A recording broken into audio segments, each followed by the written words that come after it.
All right. So we're going to start off by doing some introductions.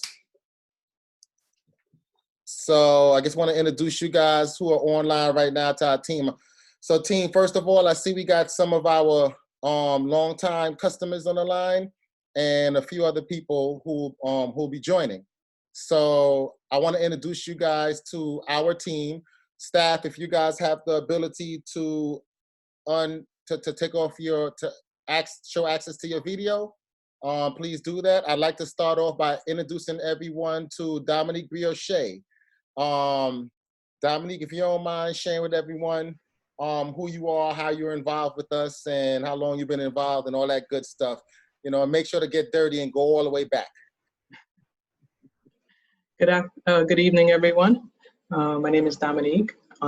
I handle member services at Foot Soldiers LLC, which involves once you make a request in terms of services, I process you. So then this way, Denise, which is our active CEO, can schedule your properties and dispatch them to the appropriate technician so you can get the services that you're requiring. I've been in Foot Soldiers for on and off for a while. It was originally a non-for-profit, and now I'm here to just welcome you and to say welcome to these webinars. Hey, thank you. She neglected to share that she's also going to be one of the speakers. She holds like 14 different kinds of black belts that she don't like to talk about, but she's a master of the art, and she loves to teach women how to defend themselves. So it's and men, but she has a special inclining to the woman population. So that's Dominique, guys. That's who you see. She does the enrollment. She does the member management. Next, I'd like to introduce you guys to one of our oldest but newest people, Tevin Wallace. Tevin is our dispatcher, and he dispatches the service. Go ahead, Tev. Keep it quick. Tell them how you are. All right. Well, first I want to say hi to everybody. And hi, Trisha. It's been a long time. Yeah, I'm the dispatcher. I just make sure that that all the techs have what they need to go out. Make sure that all the properties are great and there's service to the highest extent. I was brought back. I used to be a part of the high school program and everything, and then I was one of the techs. I cleaned the houses in Bed-Stuy and Crown Heights, and then and I was brought back for dispatching because of my keen eye, to detail. So I just make sure everybody's on point and everything, and then they can reach me, and yeah. Thanks so much, Tevin. Thanks for all your work, all the work that you do. So we have Denise, who is as Professor said, the COO of the organization. She makes sure everything happens and rocks on the day-to-day. So Dee, do you mind saying hello to the people? Well, hi everyone. I'm fighting with my computer stand. I'm sorry.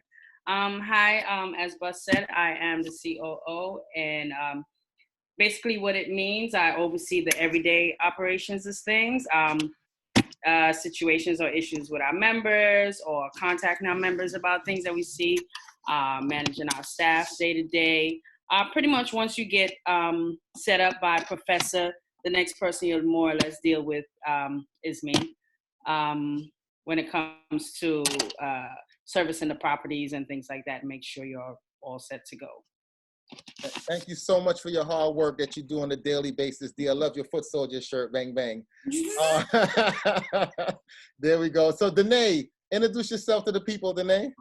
Hi, good evening. My name is Danae. I'm one of the techs that was brought on a few months ago. I handle your properties when it's my day. I make sure that the trash is taken out, it looks decent, it's not wrecked. Your property is swept up, so when people walk past, it looks, visible, neat, and that's it. Thank you so much. And she's one of the drivers, so she do the far properties, the things that's a hassle for everyone else on bikes. So thank you for your work and for your commitment and doing two jobs, your other job and this one. I know, Yeah. Not to mention you being a mama, Thank you. Thank you. Thank you, thank you. Quatina, how you doing, young lady? I'll unmute you because you look far away from your device, but it's not letting me unmute you. You're gonna have to do it yourself. If you don't mind just sharing, you know, who you are with the people. Hello. So my name is Tina. I go by Tina. I am a Foot Soldiers tech and manager. I do a little of both sides. I am one of the bike porters, so I handle most of the closer properties. I've been with Foot Soldiers for almost 2 years now, and I make sure that your trash curb like it's supposed to be, it's swept and things, the basic. Right. Another mother we have in the program. Mother's Day is coming up. Much love to you, ladies. And finally, I'd like to introduce Earl. So Earl handles a lot of our HR stuff with our team. Earl, are you capable of talking right now? You can still got your video on. Okay, let's go. Yeah, I am. Give me a second. Mm-hmm. Hello, guys. My name is Earl Vernon. I handle, like you said, the HR stuff. So I handle all the hiring and the firing, and also administrative stuff. I also handle some of the billing stuff. So I'm sometimes the one that you'll get a call from, if something's wrong with your bill. Thank you guys for, all being here. Thank you for your service. So great. With that being said, people came on to meet us and to also hear from Trisha. So Trisha is a longtime friend of PRG and the Foot Soldiers and my personal friend. We've traveled together to Trinidad with Habitat for Humanity. We've traveled to Israel with JCRC, Jewish organization. We've traveled a lot together, spent a lot of time. And I know you're one of the killing beasts as it relates to real estate, and you'll have a lot of insight for our homeowners who have tenants. So Trisha, I'm going to go ahead and highlight you, and the floor is yours. Good afternoon, everyone. Thank you for having me. I'm going to share my screen. Oh, I'm sorry, Trish, I apologize. I forgot one housekeeping. Everyone, please note, you can ask questions at any time using the Q&A on the bottom of your screen. If you're on a computer, you'll see it at the bottom of your screen. If you're on a phone, tap your screen and go to the more or to the Q&A. You ask the questions and we'll answer it in there. Otherwise, we'll try to get through her presentation before we answer full questions. It depends on how the question is posted. Just wanted to share that. Sorry for that cut in, Trish. Go ahead. Good afternoon, everyone. Let me just get my screen up. Okay, so good afternoon. Thank you, Barnabas, and to his team for having me. My name is Trisha O'Connor.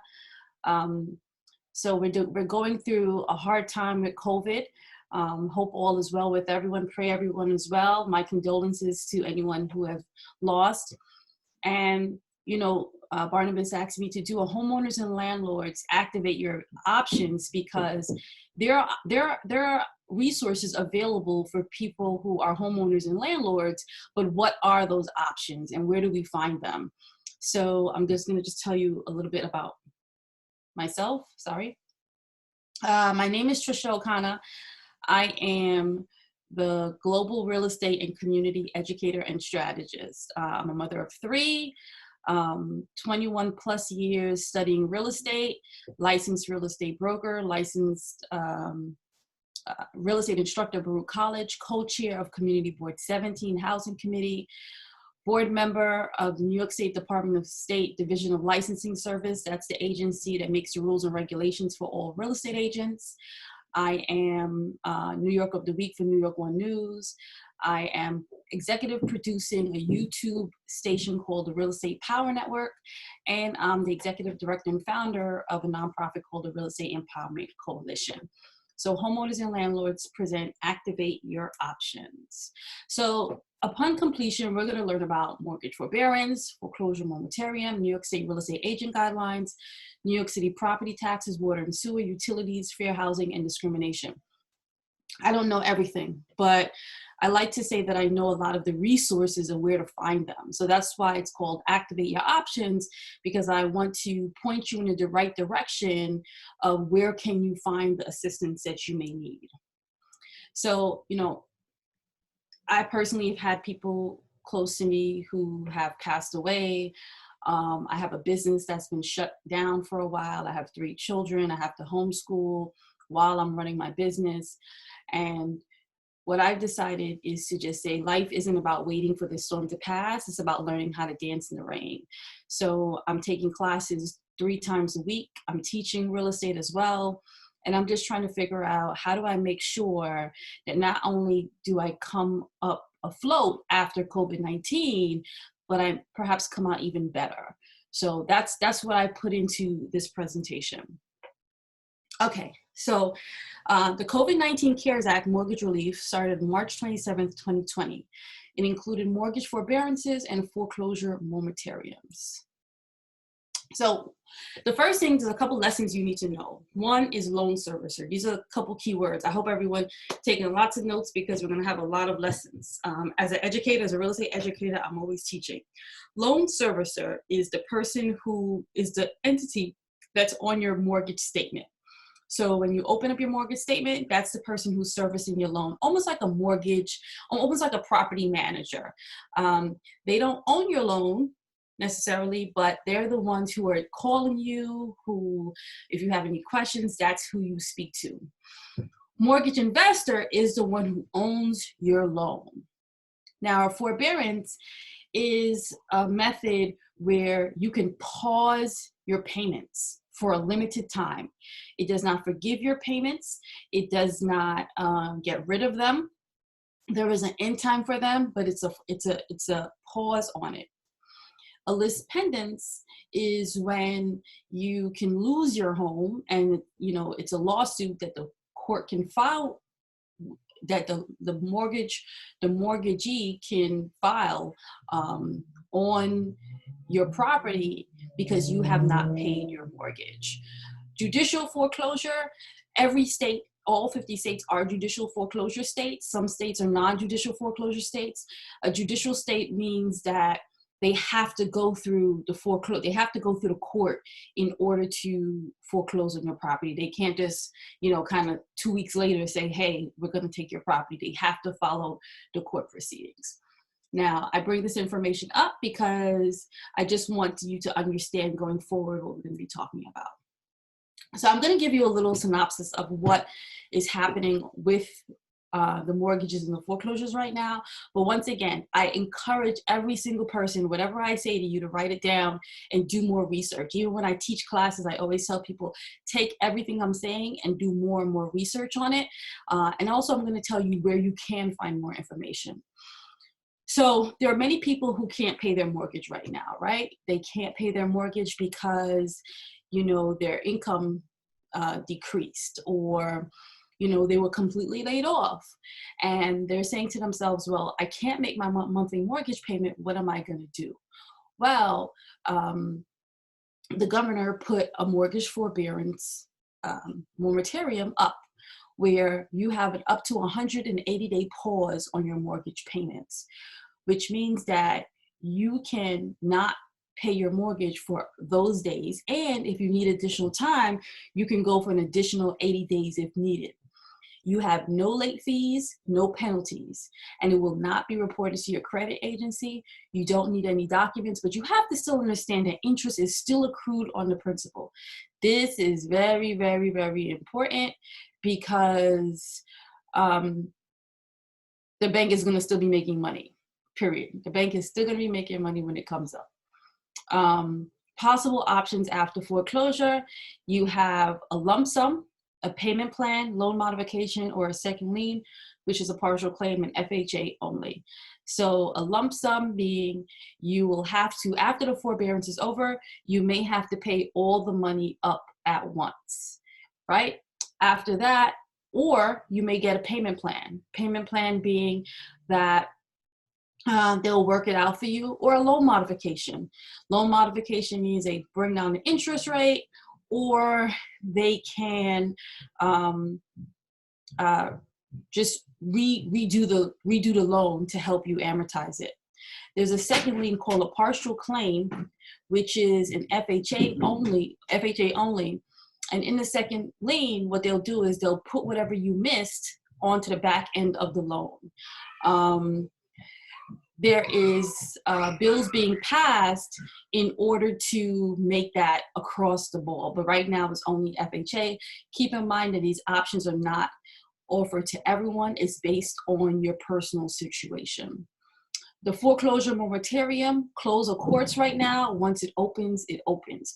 So just know that if you are facing foreclosure right now, nothing can be done. But once the courts are open, it can go back open.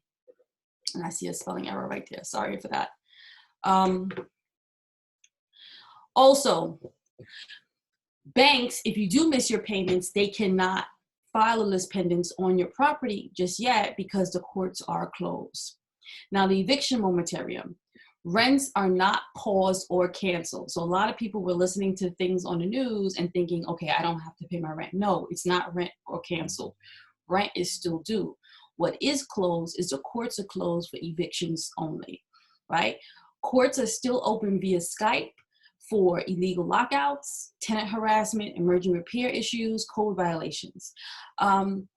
People are encouraged, and I know you all are landlords and homeowners. I'm telling you, I think it's important for you as homeowners and landlords to understand what the tenants are being told, right? So they're encouraged to call 311, and if it's an illegal lockout, they're encouraged to call the police before they call the courts. But just know that they can call the courts if these were the issues.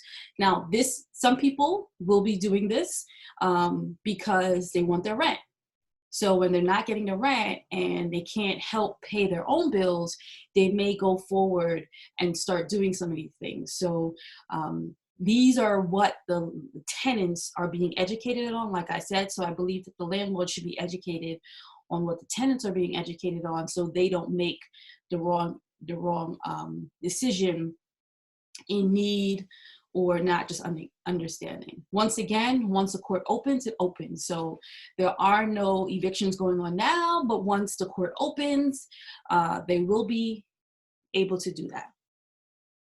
Okay. Wait, I think I went the wrong way. All right, I didn't mean to go there. So I will go there. This was supposed to be further down, but it's up here. Working with real estate agents, I just want everyone to know that when you're working with a real estate agent, New York State Department of State, you can look up agents. These are just some of the rules. Like I told you before, I sit on the New York State Department of State Real Estate Board and makes the rules and regulations for real estate agents. So I kind of get the information a little bit before some people do, even though it's available to people. And either the homeowners, the landlords don't know, or maybe agents don't relay the information, or they just don't look it up. But agents or landlords cannot charge more than $20 for a credit check fee. Before, they can charge whatever they want. Sometimes you would have real estate agents charging $150 application fee, $75 application fee, whether the tenant gets it or not, non-refundable. Governor Cuomo changed that, where now you cannot charge more than a $20 credit check fee or whatever below, if the credit check fee is less than that. If the person brings up their own credit report, then you don't have to charge them. So I just want you to be mindful of what the rules are. So if your agent tells you something that's different, you understand what you're supposed to be doing. Agents right now cannot show apartments. Only property managers can show.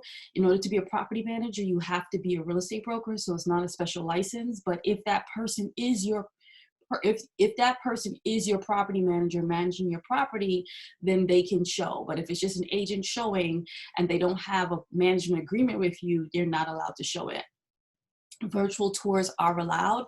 So some people are doing that with their apartments. They're taking pictures or taking videos. I've even seen Zoom videos where they're doing tours like that, but physically they cannot. Word is that Governor Cuomo will be opening the state slowly, and real estate will be one of the first things they open. So real estate agents will be able to show soon. Also, another thing that you should pay attention to is who pays the tenancy commission. With that being said, is in the past, landlords would hire a broker to find them a tenant.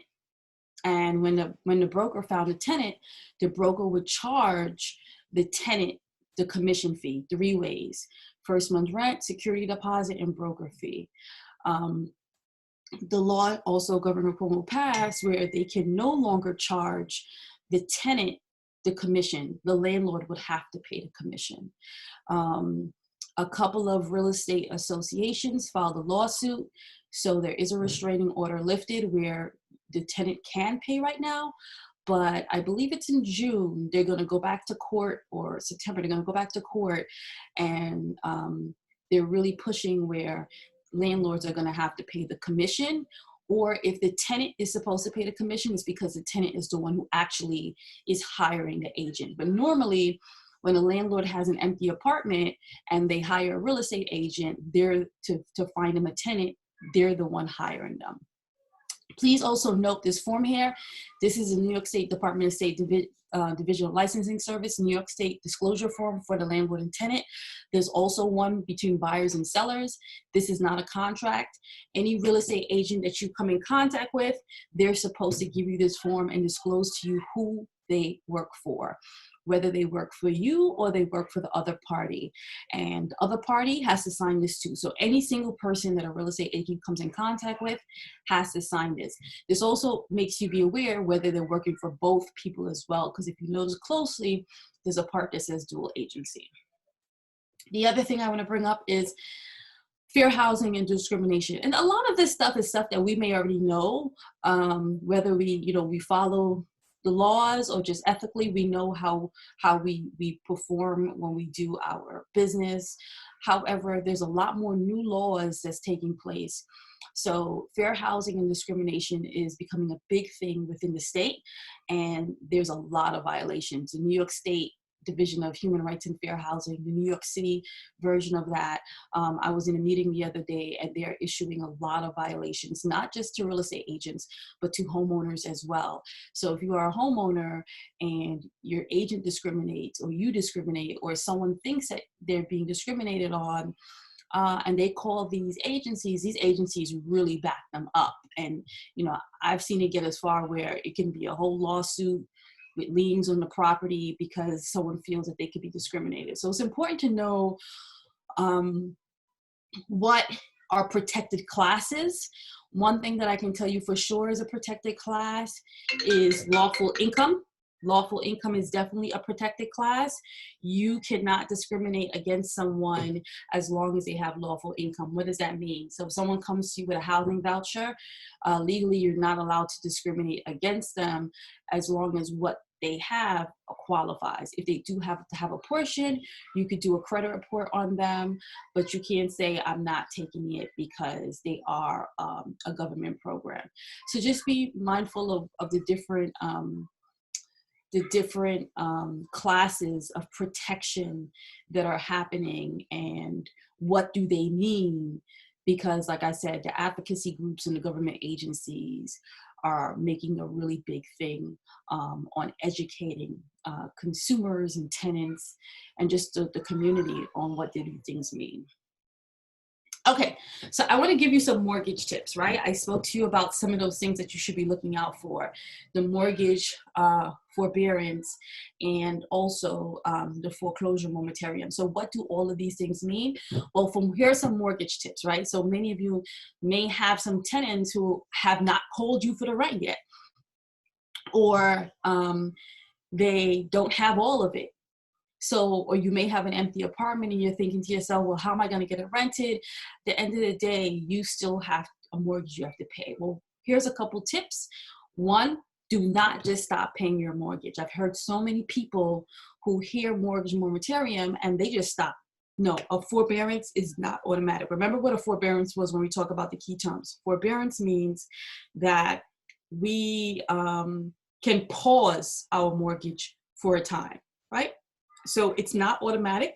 You definitely have to call your lender and make an arrangement with them, right?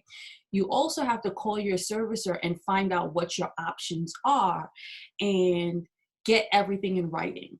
So you have proof, you can record it if you ever have to send it back to your credit agency, if you ever have to take it to a court, whatever the situation is, you want to make sure that you have that in writing. call your servicer, right? So we learned about that terminology. The servicer is a number on your mortgage statement. Be careful of scams. It's a time where you're probably getting a lot of mail that doesn't make sense. You're probably getting phone calls. Pick up your bank statement or log online. You could also do forbearance online, and there's phone options you can do. Analyze and understand your options after forbearance. We mentioned that you have a lump sum. We mentioned loan modification. We won't mention, analyze your options, right? If you can continue paying your mortgage, do so. I've had people who are still getting paid their regular salary just from home, and they're thinking about not paying their mortgage. And I'm telling them, if you can pay your mortgage, please continue to pay your mortgage. Don't stop.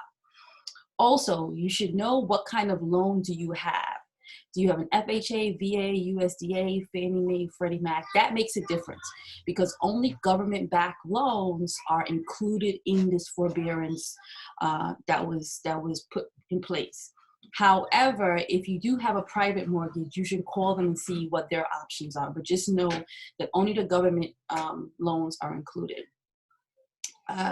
Contact a HUD-approved counseling agency. They can actually walk you through these steps. So I'm not a counseling agency. You know, I do community work. I'm a real estate educator, so I have the resources and the contacts, and I'm just giving you the information that was given to me so I can put people into the right direction of where to find this information and activate their options. So definitely call a HUD-approved counselor, no matter where you are, whether you're in Florida, Hawaii, or Brooklyn. If you go to HUD.gov, you can find a HUD-approved counselor in your neighborhood. Also, contact your elected officials because there are bills that have been proposed, but they have not been officially approved. So it's a good idea for you to contact your elected officials and let them know that, you know, if you're doing the forbearance, you want the money at the end of your loan, right? You want, if you miss 3 payments, you want those 3 payments to go towards the back end of your loan and not have to pay that lump sum once the 3 months are up. Also follow the news, because the news every day is telling you more and more of what the new legislation is going to be passed and new regulations that's going to be that's put in place. This is things that you want to really follow and know what is going on. Here are some landlord tips. 1, try to make out a payment agreement with your tenants. You know, the courts are going to be backlogged. There are many resources to prevent tenant evictions, and courts will be backlogged after COVID-19. Courts have been closed. So you have all those cases that are probably going to restart. And then you have a lot of people who've missed all these payments. So there's going to be landlords waiting at the court to go right away. So there's going to be a long wait. Like New York City already had a long wait. So if you can, try to work out a payment agreement with your tenants similar to a forbearance agreement, right? Also, if you have empty apartments, think about government housing programs. A lot of government housing programs, people shy away from them. 1, not only can you not discriminate, but there's some pretty good programs that really help the landlord. So you have one program that will pay you the whole year up front, plus they'll give you a bonus. So this is the type of money that can probably catch you back up, or, you know, just make sure that you're getting the money every single month. So you should definitely look into those. Send notices to your tenants, letting them know what is owed. So, you know, having a bill, right? And you just send to them, even though you know they're not paying, or maybe you spoke to them and they're not paying. You know, you just send them and say, hey, you owe March, you owe April, and this is what it is. So you and them both are keeping on the same page of what it is. Because remember, rents have not been canceled. They still continue. You should also contact a HUD-approved counseling agency. Many of these agencies have resources for landlords. I know NHS of Brooklyn, they have a one-on-one Zoom conference with landlords where they can actually counsel you on your individual situation and give you the resources needed. So definitely contact them. There is tenant rental assistance. So even though, you may be also trying to help your tenants work out payment agreements, there are resources available for tenants. And if you direct them there, they can probably get assistance to come back and help you. You have the New York City Department of Rent freeze. If you have a rent stabilized apartment and, the rents are being increased and the tenant can't, if they qualify, whether they're a senior or disabled, the rent can be frozen. However, what happens is when the rent is frozen, you get that money back in a deduction of taxes. So it works for both the tenant and the landlord. There's also the one-shot deal program. It's a loan that they have to pay back. And then there's programs like Catholic Charities that will give out grants. These are also the last two also are tenant advocacy groups. So they're going to give the tenants tips as well. But, one-shot deal can help the tenant catch up on their rent, which is a benefit for you also. I put in red, keep a close eye on the rent strike. There is a rent strike and they're calling to cancel the rent. I'm following it because I personally don't really understand what it means, because when you cancel the rent, landlords still have mortgage to pay. They still have utilities to pay. They still have water and taxes to pay. So, and I don't personally see the mortgages being canceled, because mortgages is a big business. It goes further than that. So if you cancel the rent, cancel the mortgage, now you're canceling, but just pay attention to that, because there is a group advocating and it's getting very large, and you just want to know who does it apply to and how does it apply to you. Okay, your property. So your property tax, you want to contact New York City Department of Finance to talk about a payment plan, because if you do a forbearance on your property and your rent is paused for a couple of months, remember your rent includes taxes and insurance. So now you're going to ask yourself, well, what's going to happen to my taxes and what's going to happen to my insurance if my mortgage? I haven't really heard of anyone think about this, but yes, if you do stop paying your mortgage for 3 months, what's going to happen to your taxes? Well, you can contact the Department of Finance. You got to make sure that you activate your options every which way you go. So if you stop your mortgage payments, you definitely have to call your tax, the tax agency, and make sure that your property tax either have a payment plan or a deferment agreement. Also, with the New York City Department of Finance, you should do an account review. If you think there may be an error in your taxes, always look it up. Check your payments compared to what they have credit. You can see this is public records. I can look it up. So if I can look it up, you can go look it up and see for your individual house what your review is. I have a elderly woman who her husband passed away, and they told her she owed $6,000. And when we looked, she's been making the payments, but she's been making with her checkbook, not her husband's checkbook, and she never included the account number. So the city was just kind of cashing the check and keeping it in a separate fund. After contacting them, they ran her routing number and her account number and realized that those payments of $6,000 was hers, and they applied them to her account. So if you ever see any discrepancy, definitely call them. Also, they have tax lien prevention. If anyone is behind, a neighbor of mine has passed, him and his wife. They have no children. The house is going to sit there for a while. And if taxes are not being paid, what can happen to that property? So the next of kin may lose that property, and a tax lien happens. So you just really want to pay attention to that if you do have that. Also, there's the property tax exemption. There's a STAR program, veterans, clergy, seniors, disabled. Now, the deadline passed right around COVID. However, if you are unable to get the exemption, you can contact them and they can still see if they can try to apply it. There was a bill introduced to extend the exemption. It wasn't passed yet. Basically, the exemption is, seniors get about 50% off their taxes. If they apply for the exemption, you have to qualify. I mean, many people do. It's not a crazy qualification, but 50% reduced on your taxes, especially for a senior citizen, is really big. Water and sewer, if you're having a problem, call for a payment plan. Also, your property, pay attention to your value assessment and challenge your assessment if possible, if you think it's something wrong. I teach real estate at Baruch, and we were looking up value assessments, and we were starting to see values decline. So nobody has, you know, the crystal ball to know what's going to happen with the market after this. We can only assume, but definitely when you get those tax assessments, pay attention to it. You could also log into ACRIS and Department of Finance and look at your tax assessment from 2016, 17, 18, 19, 2020, and see how your value is changing, whether it's going up or down. There's also deed fraud prevention. We heard of that a lot, where people were stealing deeds. So you can go onto this site, ACRIS, and pull up your deed. You could always check your deed.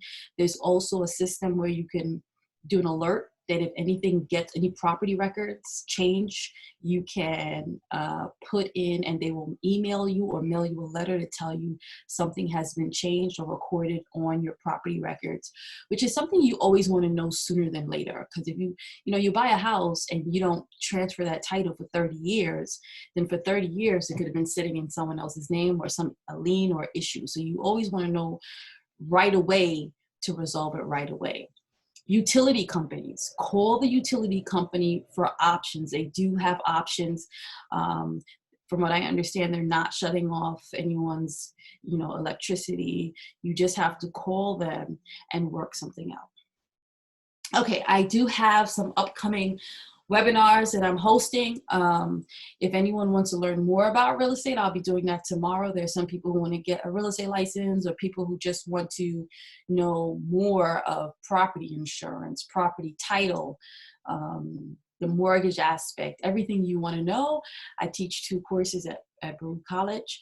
Also, understanding your electric bill. I just spoke about that. I'll be hosting one with Con Edison themselves on Friday, where they'll be answering all the questions and giving tips and the scams. I did mortgage moratorium regulations explained. I talked about it today, but very minimal. Angela Davison from NHS will be going into it, a thorough presentation. And then I have 2 other presentations, REO Bank Home and for home buying process. Also, this one, the rental and eviction moratorium, I advise everyone to, if you are a landlord, you want to know what they're telling the tenants, how they're telling the tenants to go about, eviction processes and what the rules and the laws are. So I believe landlords should know those as well. And here are some resources that you should take down. HUD.gov, that's where I had told you to go if you need to find a counselor in your area, or if you need to refer a friend that you have in Florida who's having an issue. Go to HUD.gov and find a HUD approved counselor. You don't want to just get help from anyone. Just Fix NYC. I learned this the other day, and it's important for landlords to know this website. This is a website where you can find any property owner. Now, I told you that I did a presentation with Flatbush Development Corporation on rent and eviction moratorium. This is the website. It's for tenants. This is a website if tenants have a complaint about a landlord or want to take a landlord to court. This is the website they go to. I say this because it's important for landlords to know this as well, because if a tenant registers for this website, they can send a letter to their landlord and start a court process right from this website. So it's, like I said, it's important for, I think, landlords to understand, so they can know what their options are and do better as well. Brooklyn Community Board, I'm sure Barnabas can tell you how important that is and where you can find the resources in your own neighborhood. The one-shot deal, if you want to refer that to your tenant, they could go to Access HRA. There's a mobile app, and they can apply for the one-shot deal that can help them with their rental assistance. You also have Catholic Charities, and classic charities sometimes have grants that can help you with your rent to catch up on it. And then you have the New York State Department of State Division of Licensing, where you can get some resources as well. And then that is me, my contact, my YouTube show, The Real Estate Power Network, and I have my show called The Real Estate World and a couple other shows there. Thank you so much, Barnabas. Thank you, Trisha, so much. You are amazing. You're everything that I expect. So we got a couple of questions. Hey Daryl, that's a long question, so I'm gonna I just gave you some permission to speak. If you don't mind unmuting yourself, Daryl, and asking the question more clear. So Trisha, watch out now. Daryl don't play. Daryl, a long time customer, and he spanked us when we weren't doing too good as a company and whipped us into shape. So he's one of those people, okay? But he's dope. So go ahead, Daryl, Mr. Balls. Hi, Daryl. You're There you unmuted. go. Go There you ahead. go. Yeah. How are you, Trisha? I'm good, thank you. Yourself?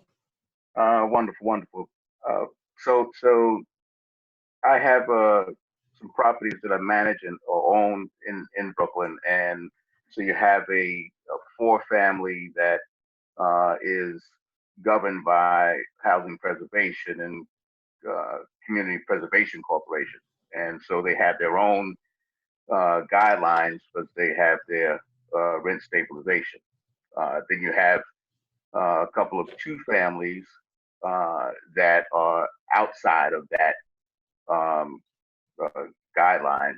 And so my first question is, the laws that have been changing, what rules have exemptions for rentals for 2 units, those 2 families or less, versus the 4-family? So for instance, I know that they just changed that in a vacancy, if you have a vacancy, you can no longer go up 20% on a rent for your next tenant. They have leveled that out to match with what the rent increases are. So before, if you had a $2,000 monthly rental and that person left, you can't now apply a $400 rent increase to the next renter. You can only go up the percentage that's been based by the Rent Guidelines Board. So that's for a rent stabilized area. Now, that 2-family, on the other hand, may not have that same application rule applied. Are there other things that would be that would fall under some of the differences between a 4-family and up and a 2-family?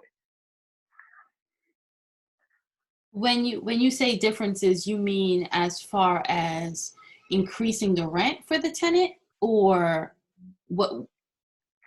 Yes, and whether it's increasing the rent or it may be time notification for a tenant for their lease renewal. So for instance, a lease renewal for HPD, you may have a 90 to 150 day notification that you have to give them, versus a 2-family that is not under HPD, that can be 30 days notification. Those are stark differences. If there's other differences, what do they look like? Great question. Great question. So what I learned the other day is the laws have changed. So you have to follow, it depends on how long the tenant has been in there. What I'm going to advise you to do is to watch the entire presentation that I put on the board. That was done by Flatbush Development Corporation. I promise you, if you watch that presentation, it was so detailed that you will find every single outline of how long, because you mentioned the 90 days, 180 days, and I don't know these by heart. I learned it the other day myself. But the presentation that I had put up, my past presentations that I did, I believe we did that on Monday with Flatbush Development Corporation. You will get every single outline of how long you can wait. So, All right. so Barnabas, we're going to definitely share that presentation because it was really thorough. And then the contact who is there, you can call her and email her and go through it directly with her. So that's why this is activate your options, because I want to be able to point you in the right direction of who to speak to and where to go to find the exact information. I don't know everything. Yeah. But I want you to go to the right direction. And that presentation, watch that presentation. I've had quite a few people call me and I had them watch that presentation and they told me their question was completely answered and more. Okay. And if I may, thank you, Tricia. And if I may, that follow-up question is, you mentioned about the government program. I know of the one here in New Jersey. What is the one in New York about? Where they sometimes give a full year rent payment up front. That's the TBRA. So the TBRA does it. I'm going to have a podcast episode soon outlining all of them. But TBRA is definitely one of them, where they will pay the landlord 1 month upfront. They also give a bonus. With the budget cuts, everything is changing. That's one thing with real estate. Every day something is changing. So the bonus was $4,300. Plus they give you the whole year upfront, and they give you 1 month just to hold the rent, hold the apartment. So imagine someone who is in the forbearance and they're missing 2-3 months, and they have this apartment empty, and they put that tenant in there, and the state pays them the whole year up front. Now they can definitely catch up. So it's definitely TBRA that you can do it. Mm-hmm. Okay, and that's the base rental assistance piece, right? That for TBRA, if I remember correctly. So I have heard of TBRA. That's a base rental assistance, if I remember correctly. And let me then ask if when you get to screen these individuals that may come from TBRA, I know you mentioned about, I get the whole discriminatory piece, but if I have a tenant and that tenant's background is more of what I'm looking for, either financially or just overall, versus another tenant, a potential tenant, it is my choice of who I would want to be in the apartment. They may present, to me, they may present that they're going to take care of the property more so than another person, not having to do with anything with any of the discriminatory factors. So what are those?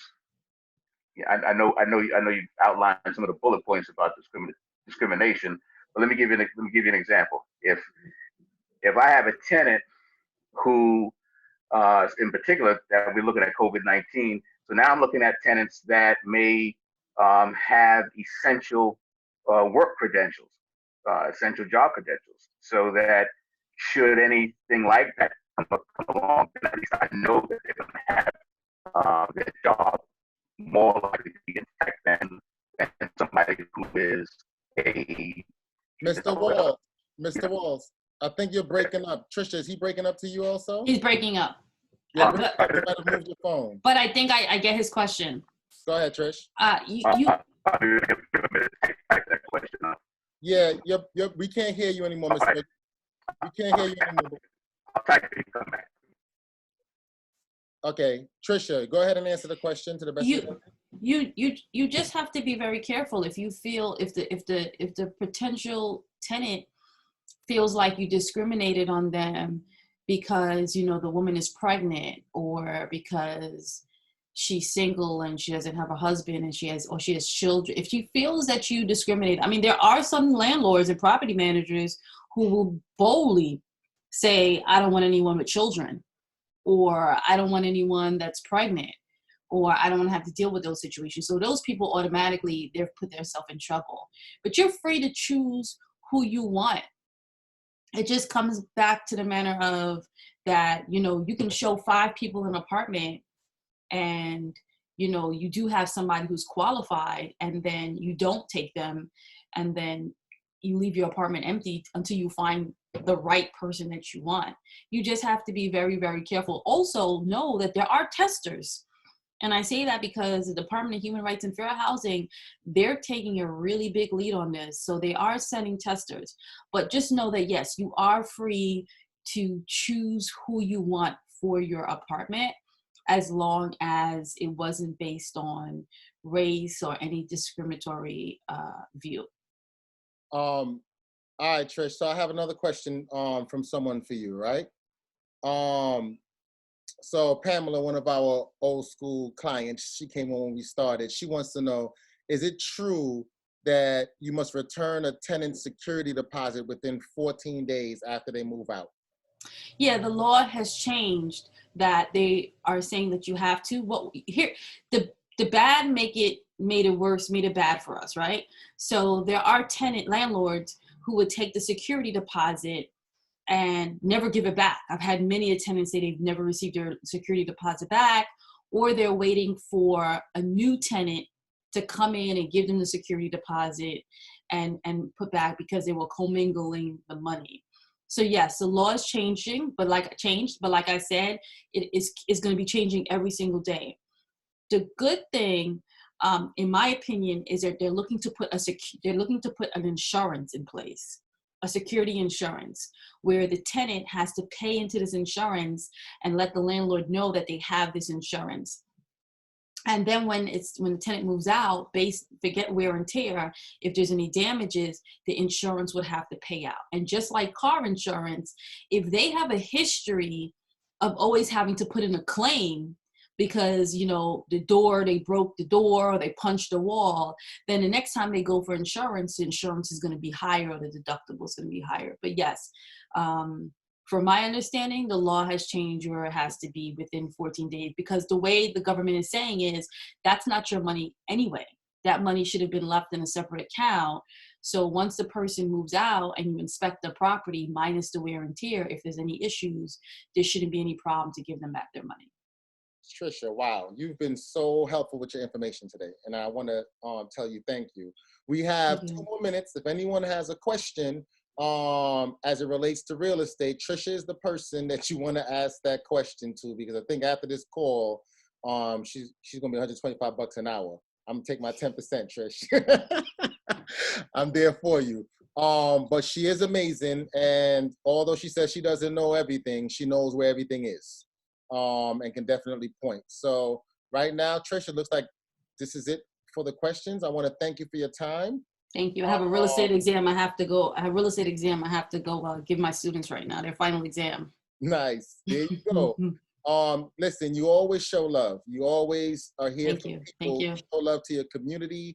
You show love to the people who, you know, you sell houses for. I've referred homeowners to you that, you know, they say they've loved working with you. And you know, I just want to tell you thank you, and I look forward to a long friendship. For all of our clients and staff who are here, listen, thank you. Without you, we wouldn't be able to have provided 15 years worth of property maintenance services in Bed-Stuy at first. Now we serve 7 different communities, and we're looking to expand to Harlem next. We're actually skipping some Brooklyn communities and looking to go to Harlem. So I just want to tell our members like Darryl Walls, who's been with us forever, or Pamela Williams, who started with us, you know, by sending one of her, you know, children to our program when we started as a youth program, to Lisa Lim, who has come on and, you know, bought a property with us that just was targeted by sanitation for tickets.